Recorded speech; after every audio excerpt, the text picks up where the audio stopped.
Hey, welcome to Patterns and Profits. I'm Tom Gentile, resident pattern trader. If you've ever felt trapped by the emotional roller coaster of news, opinions, and meme-driven hype, well, you're not alone. Here, we focus on patterns, not panic, on profits, not predictions, and based on a proven, repeatable approach that cuts through the noise and helps you trade with confidence. If you want my videos, education, and special reports the moment they're hot off the press, well, then sign up for my newsletter. It's absolutely free. Welcome aboard, and let's get started.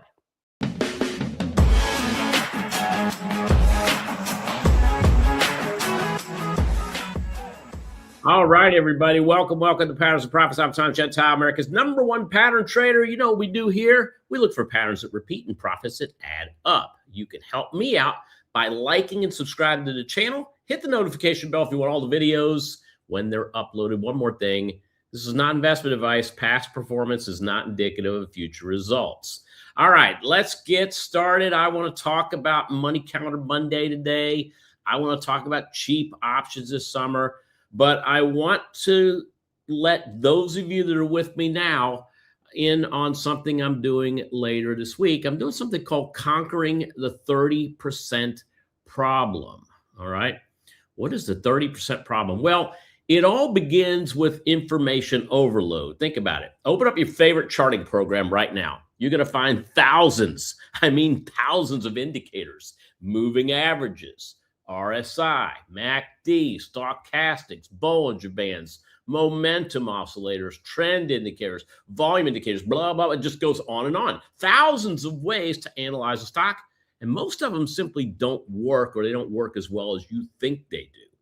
Join me this Thursday for an event I call Conquering the 30% Problem. Right? That's where Joe Contes and I are going to be discussing different trading strategies, the 30% problem with them, and how to fix these with both high probability and high profit. Plus something Joe and I haven't done for 2 years now, and we're going to be setting it up live. Again, this is this Thursday, June 25th, 7 p.m., and I have a link for you in the description and the comment section. There it is right now, Conquering the 30% Problem. I look forward to seeing you.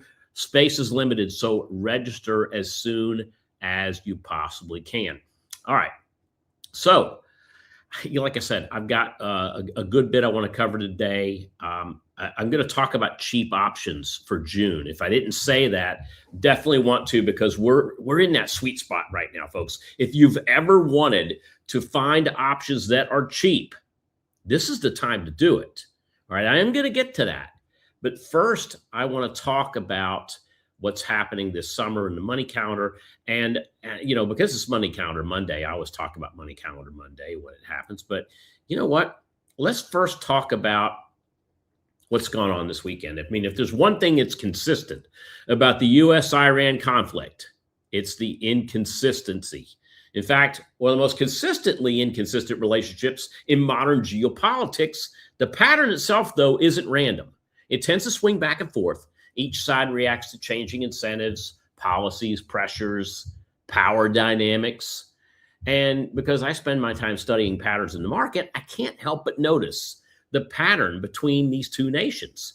Tension, de-escalation, negotiation, breakdown, rinse and repeat. Right? It's an inconsistency that impacts a lot of things.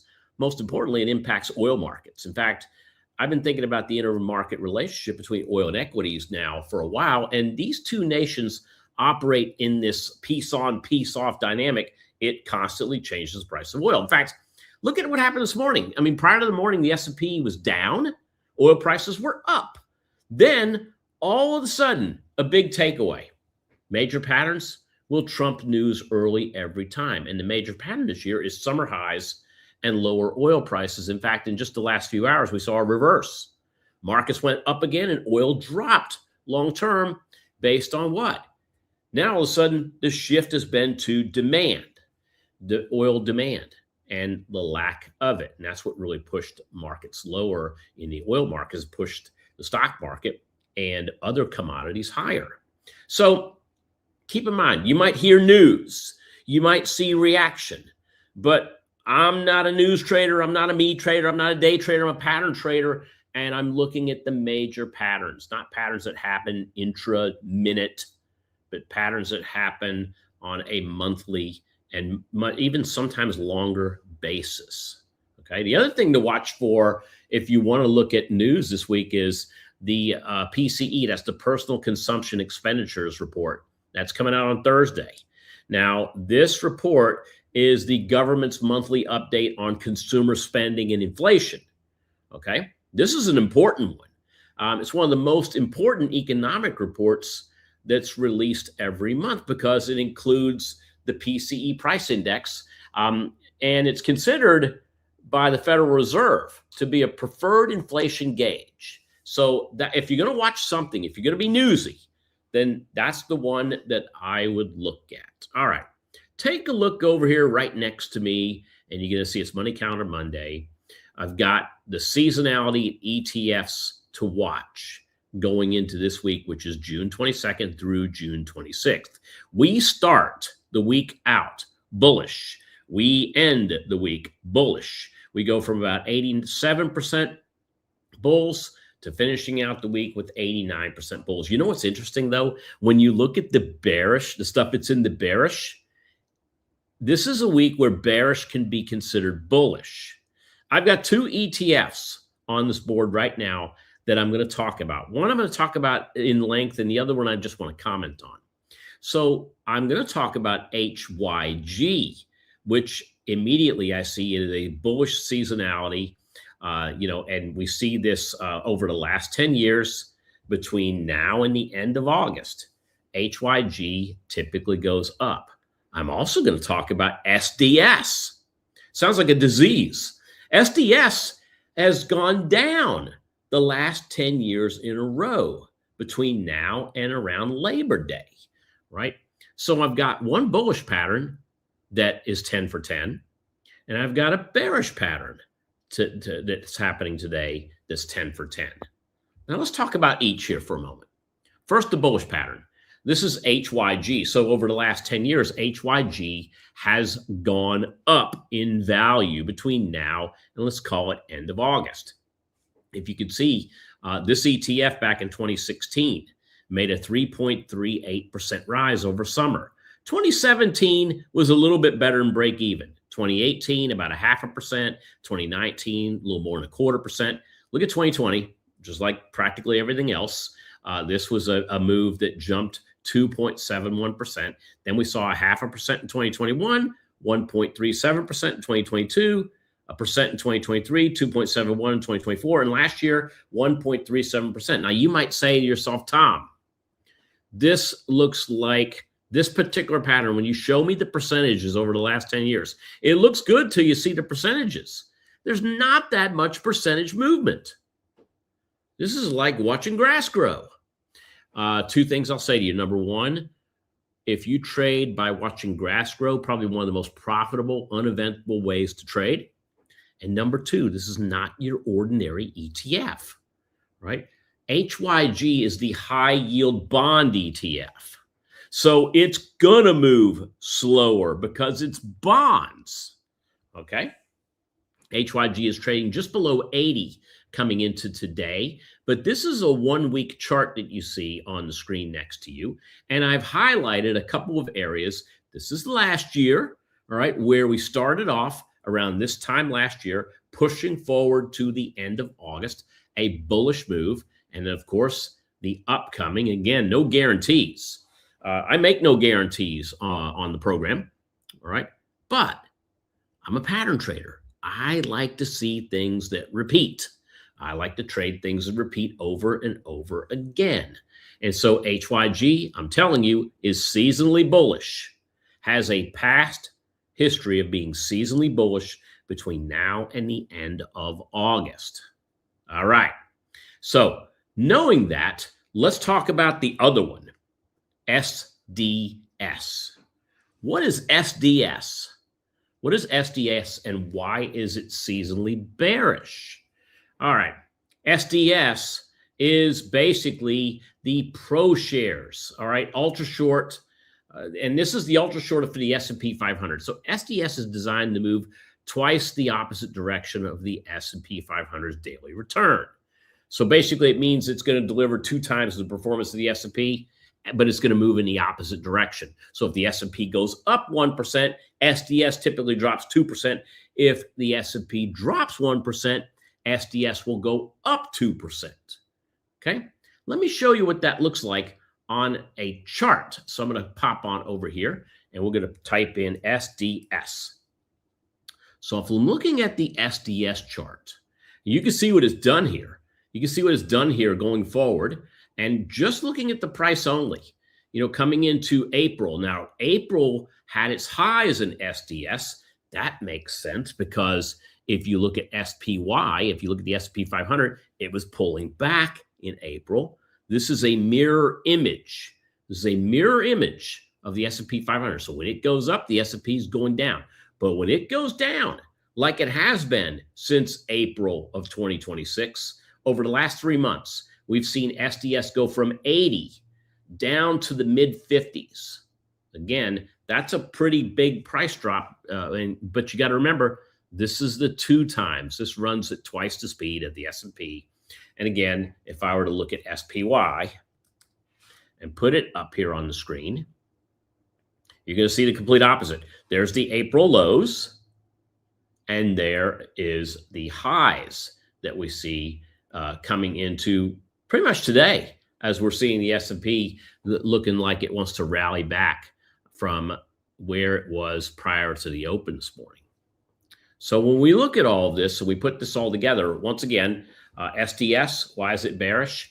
Well, it's bearish because it's basically bullish the overall market. So if I see a seasonality chart and I see seasonality history and I see something that wants to go down, like this particular index, it confirms to me that the seasonality, all right, the seasonality we're looking at, it confirms that the SPY is seasonally bullish. Because if SDS is seasonally bearish and SDS is the opposite of SPY, then it's telling me what I've been telling you for the last several streams we've done, that we see the S&P 500 going higher. I expect this summer, as we go into this summer, with the exception of this constant on again, off again that's happening in Iran, then I expect to see new all-time highs in the S&P, as well as the Dow Jones Industrial Average and the QQQ. And again, the confirmation is this. If the seasonality in SDS is bearish, if it really is bearish, then it confirms that the seasonality in the SPY is bullish. And the big takeaway from this, guys, is this. Don't fight the pattern. Don't fight the pattern. Hey, welcome to Patterns and Profits. I'm Tom Gentile, resident pattern trader. If you've ever felt trapped by the emotional roller coaster of news, opinions, and meme-driven hype, well, you're not alone. Here, we focus on patterns, not panic, on profits, not predictions, and based on a proven, repeatable approach that cuts through the noise and helps you trade with confidence. If you want my videos, education, special reports the moment they're hot off the press, well, then sign up for my newsletter. It's absolutely free. Welcome aboard, and let's get started.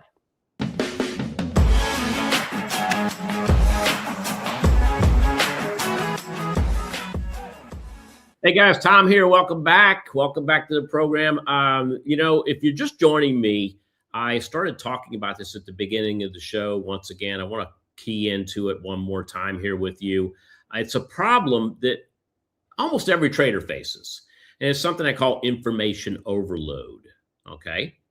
If you open up regardless of what you use for charting program, you're going to find thousands of indicators on that program. You've got your price you set up, and then you got your indicators. Some go below, some go above. And I'm talking about trend indicators, volatility indicators, volume indicators, thousands and thousands of indicators that analyze stocks. And the majority, these just either don't work or they don't work like you think they would. And what I mean by that is, the very first indicator I ever looked at, I remember this going all the way back into the late 80s, was stochastics. I saw stochastics. I put the chart up. I put stochastics up below the chart. And I'm like, wow, look at this. Every time this thing goes lower, the market goes lower. Every time stochastic goes higher, the market goes higher. And I thought I'd found the Holy Grail until I started trading it. And I realized this thing doesn't work at any bit that I thought it would. So I've got an event this Thursday at 7 p.m. I call it Conquering the 30% Problem. What's the 30% problem? Well, guest trader Joe Contes and I are going to discuss that, as well as how to fix this problem for both high probability and high profit. Plus, it's something Joe and I haven't done for 2 years now, and we're doing it again. Come find out what it is we're doing. Space is limited. The link is in the description in the comments section. And if you happen to be looking at the comments, take a look at the comments right now. I'm putting them on the screen there for you. I'm pinning it and putting it right there in the comment section. Click on that link. That will take you to a registration page for the Thursday night event. I don't want you to miss it. So register now, and Joe and I will see you on Thursday. All right, let's talk about cheap options. Now, we're now officially in summer. So welcome to summer. Summer comes with it not only hot and lazy days, but we also have a lot of lazy options out there. And by lazy, I mean cheap. Options tend to get cheaper in the summer. So we've got a lot of things that are happening that are making options cheap. As the stock market moves higher, the VIX, the volatility index, moves lower. We're now in the low teens for volatility. This is good for option traders. Those of you that like to buy calls and like to buy puts, that's good news for you. But which ones are the cheapest of the cheap? There's really two ways that most traders look at this. And I'm going to say the majority of these traders look at it by price. So I want to show you two different ways to value options. I want to talk about how to value options by price. This is the novice way. This is the way everybody does it. And when I say everybody, I mean 99% of the folks out there that are option traders will look at an option and say, this is cheap. And 99% of the time, they're wrong. Then I want to show you how to look at it like a pattern trader, which is by valuing options by range. And you might think, well, what is range? Range is, there's a high price, there's a low price. It's a little bit more than that. That's a little bit simple when I say that, but I'm going to show you exactly how we do this. And I want to talk about summer's cheap options. We're going to take a look at the top cheapest options going into summer right now. So that's my plan for you here. Let's talk about options by price. So when we look at options by price, here's an example. I'm looking at Nike, symbol NKE. Now, if you take a look at Nike and you see what it's done in the last couple of months, it's pretty much moved sideways. You see lows here on this image down here around 42.50, and you see the highs up here, close to 47.50. All right. You might go back and say to yourself, well, you know what? Maybe if I look at a slightly out of the money call option, here's a $50 call option going into July, mid-July. It's a 30-day call option. And it's priced for really like $1.21 right down the middle. So $1.21, you multiply that times 100, and that's what you're paying for the call option, $121. All right. That's actually the price of a good meal. You might immediately say to yourself, that's cheap. That's a cheap option. And, you could be looking, if you really look down here and look, really into the low end of this spreadsheet, you can see the 60-cent calls even get cheaper. But now, what we're doing?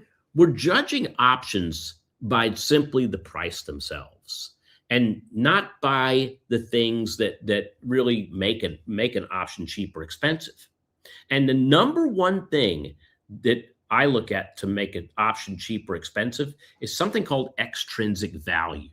Okay, extrinsic value is the time value only in the option. Now, what makes an option's time value cheap or expensive? Well, there's several different things. Interest rates could be part of that. Days to expiration could be part of that. The strike price itself could be part of that if it's in, at, or out of the money. You know, the other thing that makes a big difference on the price of an option is the volatility surrounding that option, the implied volatility surrounding that option. And so when you look at an option and you look at it by price, you are missing what 99% of you are missing the one key factor, which is implied volatility. That factors in all those things, all right? All those things that really help us determine whether an option is cheap or expensive.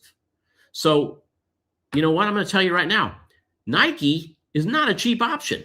Nike is an expensive option, because what we do is we look at options as pattern traders. I look for patterns of option prices being cheap or expensive. So I'll take a look at a 1-year chart of the underlying. In this case, I look at the 1-year chart of Nike. And what we do is we value those at-the-money options. Now, an at-the-money option is going to have the most time value and still have zero real value. So I look at those at-the-money calls and I look at those at-the-money puts. And we're able to reverse engineer those and add a value to it using options pricing software. And if I take that value each day and I mark that value like the close of a stock, you know, if you look at the close of a stock and you get that close of that stock each day, you're getting a chart. That's what you see on the screen here next to me, a chart of Nike. I also can chart based on that time value, all right, based on that time value and reverse engineering that to what we call implied volatility. I'm able to chart that value each day, and I can create a chart of that. You can see that right here in this red line. And it shows here going back. If I go back, some time, I can see the highs that option is traded for in value in that implied volatility. And I can see the lows that option is traded in implied volatility. And then I can go see, well, where is it now? And it all of a sudden becomes clear. It becomes clear as day. If I'm looking at today's implied volatility, I can immediately see, well, where is it relative to the 1-year high and the 1-year low? And if it's near the 1-year high, then it's expensive in the range. If it's 1 year's low, then it's cheap in the range. Okay. Here are the top 5 cheapest options this summer. That means call options and put options on these 5 stocks. I find it interesting when you look at this. All right. You got O'Reilly in there. You've got Netflix. You got Kohl's, Target, and I believe it's Salid, the last CE down there at the bottom. All right. What do these have in common? Well, that CE at the bottom is a tech company. It's the only tech company that I know of that's cheap right now. So they're more of a tech manufacturing company. But then if you take a look at O'Reilly, Kohl's, and Target, that's all retail. All right. And of course, Netflix, entertainment. But you've got retail and entertainment really hitting those top areas. So I want to just show you a couple of charts by doing this, and I can pop right over. And what I'm looking at right now is I'm looking at O'Reilly, O-R-L-Y. And I have 2 things on the chart. I've got the price, as you can see here. And then I got this red line that moves around. That's the options implied volatility on the near money options. And as you can see, here's O'Reilly down at its low. Here's O'Reilly at its high. Here's O'Reilly right now. It is in the bottom end of its range. It's cheaper than it's been. How about Netflix? Netflix's price has come down. We've gone from $125 a share down in Netflix down to $75. And then it rallied back to 110. And then since around the middle of April, we've gone from 110 right back down into that area that's close to 75. Now look at the implied volatility. You had this. Now the implied volatility numbers I'm looking at are on the left-hand side. And these are all going to be, in their percentages. So there's a decimal place before the number. And that percentage gives me an idea of what option traders believe the price of the underlying is going to do in the future. And as you can see here, the low has been below 30 and the high's been up here above 55. So what that tells me is that if I have a implied volatility that goes from a 30 to a 55, think of that in option premium. That's almost a double in option premium in the time value of the option. All right, it's from September to the middle of October, huge push, then right back down. And then look again here toward the end of the year in December, we were down here in the low 30s. We shot up to the high 50s and right back down to the low 30s again. Okay. And then we started to rally once again where we peaked up here in the low 50s. That was in April. And then we shot right back down again. You know what this tells me? Earnings report, boom. Earnings report, boom. Earnings report, boom. And we could be coming up on another earnings report. But it's telling me also that if I believe Nike is going to bounce for one reason or another, well, call options are as cheap as they've been. All right, they're very close to 1-year lows in it being cheap. But if I believe that Nike is going, or not Nike, Netflix is going to fall even further, then put options would be where I want to go. The theme is cheap options. This is favorable for the option buyer. Take a look at Kohl's, KSS. You can see Kohl's has had better days. All right. Stock's been as high as above 25, but it's been as low as around 12.50. The stock price got cut in half and has rallied since over the last 6 weeks has rallied. But look what the implied volatility with the option traders have done. They've taken this thing from lows down here at 60 to highs above 130. That's definitely a double in the time premium, right back down to lows below 70 and then up above 100. And now look where we are right now. We're back down here in the low 60s. All right. Call options and put options on KSS are almost at their 1-year lows. Let's take a look at one more, and that's Target. Target, another retailer. Now, Target is doing something different than the others, and that is that the price is going up. All right. And the price has gone from 90 back at the end of the year to above 130. Here just recently, and you can see the implied volatility. Look at the moves that happen, and it's almost like a heartbeat, up, down, and then up, down, up, down, up, down. And so what's happening? We are in between an earnings report right now in TGT, because the earnings report, when it happens, volatility is at its highest. It's almost like the implied volatility is telling us that if we want to buy options, we want to buy it ahead of the report. Okay. And so here in the dog days of summer, those are our top 5, right? O'Reilly, Netflix, KSS, TGT, and CE. All right. So if I'm looking at a summary on my cheap options, let's do this, folks. Number 1, let's avoid the trap of thinking that just because an option's cheap and looks cheap doesn't mean that it is. Okay. Number 2, let's measure and let's start to measure the options implied volatility. That's the real value, the real level of value of the market, of the options market against this 1-year range. Because if I got an idea of, with my today price, what's the highest it's been in the last year? What's the lowest it's been in the last year? And where is it at right now? I can get a better gauge on whether that option is truly cheap or expensive. Okay.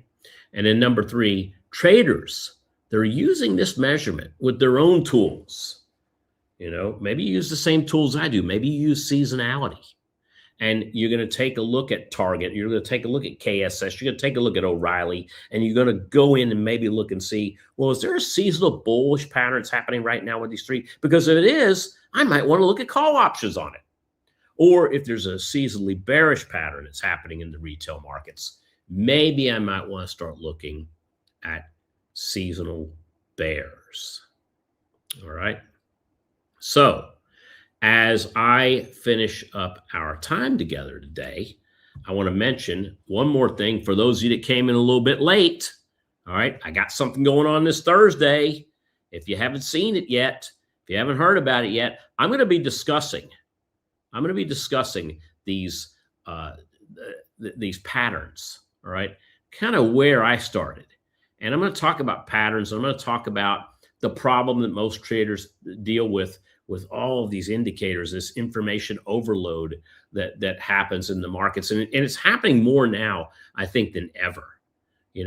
Whether you're looking at trending patterns or whether you're looking at support resistance patterns or volume patterns, there are thousands of ways to analyze a stock.